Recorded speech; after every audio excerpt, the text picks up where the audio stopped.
Parshat Nasso contains the Birkat Kohanim, the blessing which the Kohanim, which the priests give to the congregation.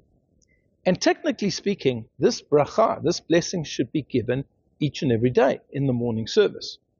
And yet here, outside of the land of Israel, the custom amongst Ashkenazi Jews is not to recite Birkat Kohanim.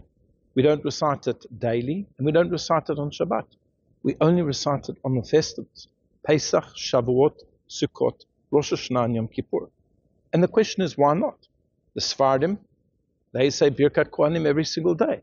And in the land of Israel, all of the communities say Birkat Kohanim. They say the blessing of the Kohanim every single day. So why is it that outside of Israel, the Ashkenazim do not? And in the Shulchan Aruch, in the Code of Jewish Law, Rav Moshe Isserles, who is the Ashkenazi authority in the Code of Jewish Law, gives a very fascinating explanation.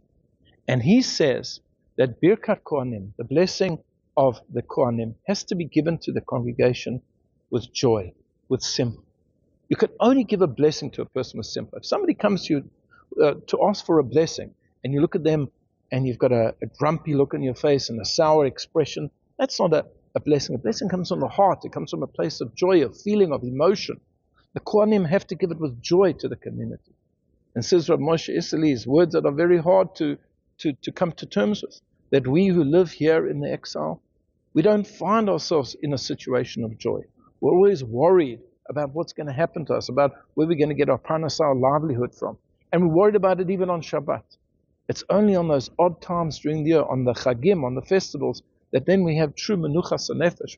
We are calmed down and we are joyous. And then the Kohanim can give their blessing with a full heart. And this explanation is actually reflected in the blessing that the Kohanim say. Before the Kohanim give their blessing, Yivarechecha Hashem, Yishmerecha, Hashem bless you, and safeguard you, etc., the 3-verse blessing, before they do that, they recite a birkat, a mitzvah, a blessing upon performing a mitzvah. Because to give the priestly blessing is in itself a mitzvah. And they say, Baruch atah Hashem Elokeinu melech haolam. Blessed are you, Hashem, our King, God of the universe, Asher kiddushanu b'kedushato shel Aaron, that you sanctified us with the sanctity of Aaron, with the special sanctity of the priests. V'tzivanu, and you commanded us, levarech et amo Yisrael, to bless the nation Israel, ba'ahava, with love. And that's an interesting ending, because when we say a blessing of a mitzvah, we don't say you commanded us to shake the lulav with love. You commanded us to put on tefillin with love. But you commanded us, the Kohanim, with the sanctity of Aaron, to bless your nation Israel, the ahava, with love. A blessing has to come from a sense of love. And therefore there's actually a halacha that if you have a Kohen who is doing the duchening and he hates somebody in the community or they hate him, he actually shouldn't get up and duchen. Because how can he give it with a sense of love? And it's got to be given to everybody with love. So this is why it is that outside of Israel, the Ashkenazim do not recite the priestly blessing every day.